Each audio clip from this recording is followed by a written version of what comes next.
não promotor.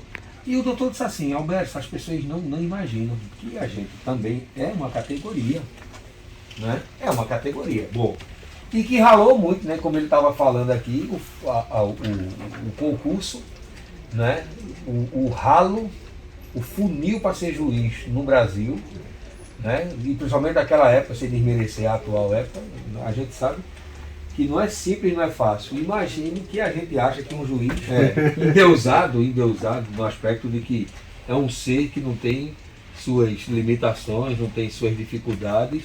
Mas esse as lado pessoas, humano, né? Esse lado humano, muito as pessoas de modo geral tendem a olhar juiz, promotor, padre, delegado, polícia, soldado, seja o que for. As pessoas tendem a colocar num patamar... Imortais, né? Num patamar diferenciado. Você não é cidadão. Por você não ser cidadão, ser primo de imortal ou alguma coisa assim, você também é obrigado a se comportar dessa forma e não ter certos direitos que os cidadãos comuns têm. As pessoas não olham para a magistratura, por exemplo, vendo que eu tenho família, que eu tenho remuneração, que eu tenho compromisso, que eu tenho que reivindicar. E tem que pagar a conta de luz, não é cortada. Não, a gente está 8 anos sem nenhuma recomposição. Vem a recomposição sem aumento. A recomposição que ocorreu ao longo desse tempo foi 16% parcelado. A previsão então, da revisão geral, né? Hoje a gente tem 50% de perda salarial. Nominalmente, né? 50% de perda, né, no bruto. E, consequentemente, isso tem uma repercussão no líquido. A gente recebe um bruto, a maioria da sociedade acha que a gente ganha 40 mil por mês. Ninguém fala, nem comenta, que esse valor desses 40 mil reais recebe 14% de previdência e 28% de imposto. Ou seja, 40% já fica retido no pé do talão. Porque, como é servidor público empregado, a gente não tem condição nem de botar um calço, né? E fazer algo diferente. É recolhido e acabou. O Estado pega e retém no pé da mão. Antes da gente receber, ele já recebeu dele. Então, é a mesma coisa, não é? A pessoa da polícia e tal, hoje se tem ideia da polícia enquanto categoria. Mas a magistratura, por exemplo, as pessoas não enxergam que nós somos detetores. E, na verdade, como é um grupo menor, já não nos tratam como categoria, mas sim como classe. Como classe, é verdade.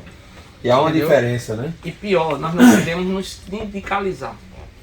E eu acho que isso é uma outra situação, né, de excluir. Vocês também é a mesma situação. A gente não pode sindicalizar, apesar que o STF reconheceu que uma associação representa a categoria. Sim, a categoria. E o que é pior, eu falei hoje na entrevista, o senhor é juiz, eu sou policial, eu prendo o cara vai para a delegacia, autuado em flagrante, o delegado encaminha para o promotor, ele oferece a denúncia e chega para o senhor, se o senhor fosse na condição, a depender do crime, né, do cara, juiz criminal.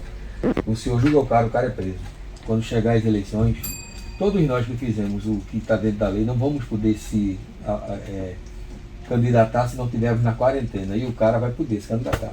O que é que o senhor acha do que está acontecendo aí? Completamente. Tá a distorção. Distorção completa, né, distorção, doutor? aliás, o que querem fazer no Senado? A Câmara, principalmente a Câmara, que é onde está sendo deflagrado, o principal foco de deflagração desse processo de quarentena, vem numa situação de constante ataque às instituições de segurança, às instituições de justiça.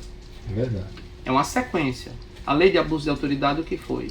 Uma distorção das medidas que deveriam ser de combate à corrupção. Então não tem fato novo. Né? Distorceram e transformaram num instrumento contra os próprios agentes públicos que combatiam a corrupção. E a gente não tem nenhum número significativo que justificasse essa conduta. Mas foi uma conduta parlamentar de represália às instituições de combate à corrupção. E é o que a gente está vendo agora. A quarentena, o que é? A quarentena é exatamente uma situação plantada por determinados parlamentares que nem têm compromisso com a democracia e nem têm compromisso com o combate à corrupção. O fato é esse.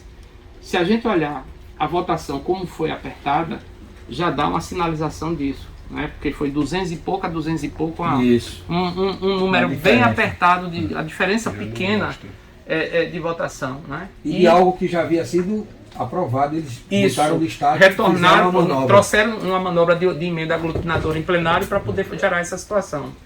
E o que é pior é perceber que há um interesse também de reserva de mercado, vamos dizer assim, mercado parlamentar, né?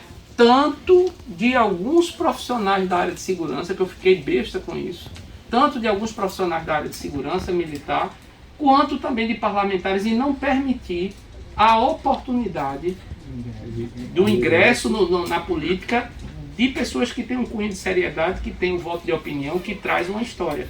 Isso. Não é? Então isso é dizer, vamos fechar o mercado para essas pessoas, porque aqui a gente já elimina uns concorrentes mais pesados.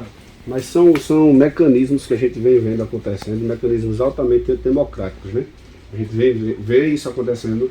Nada mais importante para a democracia do que a pluralidade, oxigenar esse sistema parlamentar, e com isso cria-se barreiras, né? Criam-se restrições, e como o senhor mesmo disse, oxigenar com pessoas boas, pessoas sérias, que têm representatividade e em determinada situação não vai poder participar.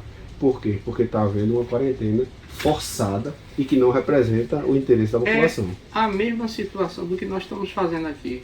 O presidente, a assessoria jurídica da entidade comparece para conversar, para dialogar, para poder ver a situação dos beneficiários, dos associados, digamos assim, da entidade, né? dos que são representados pela entidade. É importante, eu acho que a magistratura deve estar receptiva a esse tipo de situação. E é um atendimento diferenciado, é uma situação diferenciada, porque são causas coletivas, que atingem toda uma corporação.